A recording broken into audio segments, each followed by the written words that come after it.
मी Sunita बुरकुल cooking में सुनीता बुरकुल आपल्या YouTube channel तुम्हाला सगळ्यांचं खूप खूप स्वागत आहे। तुम्हा सगळ्यांना पहिले तर सगळ्यांना गुढीपाडव्याच्या खूप खूप शुभेच्छा आणि नवीन वर्षाच्या पण खूप खूप शुभेच्छा।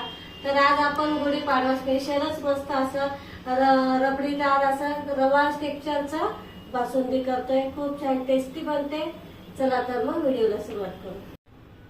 हे बघा, आता आपण याला कढईमध्ये थोडंसं पाणी टाकायचं म्हणजे खाली ना चिपकणार नाही दूध। आता इथे मी अर्धा लिटर दूध घेतलेलं आहे, हे म्हशीचं दूध आहे म्हणजे फुल क्रीम दूध आहे।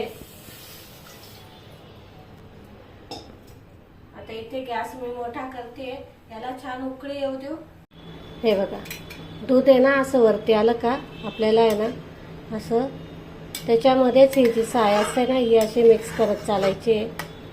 हे बघा असं म्हणजे काय होतं, याच्याने ना छान अशी रबडीदार आपली हे तयार होते, बघ बासुंदी तयार होते।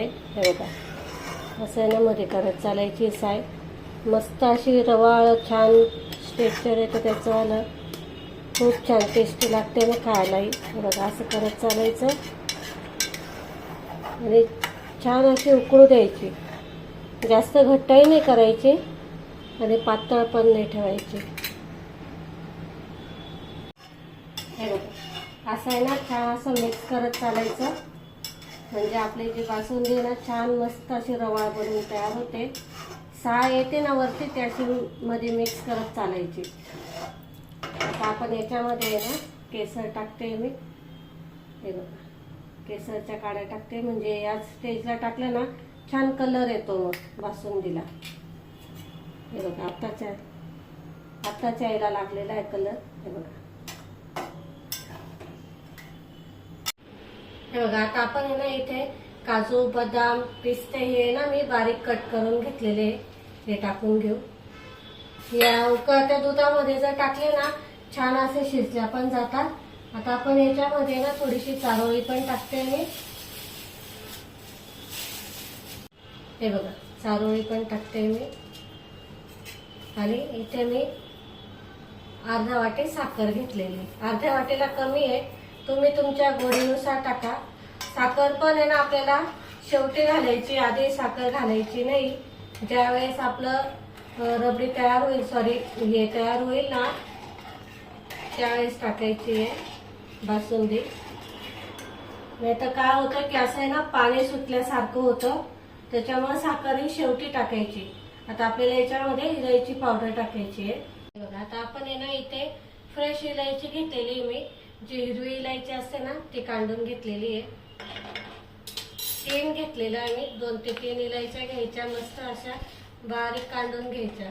त्याचा आहे ना स्मेल खूप छान येतो, सुगंध पण मस्त येतो। झाली आता इथे आपली बासुंदी तयार।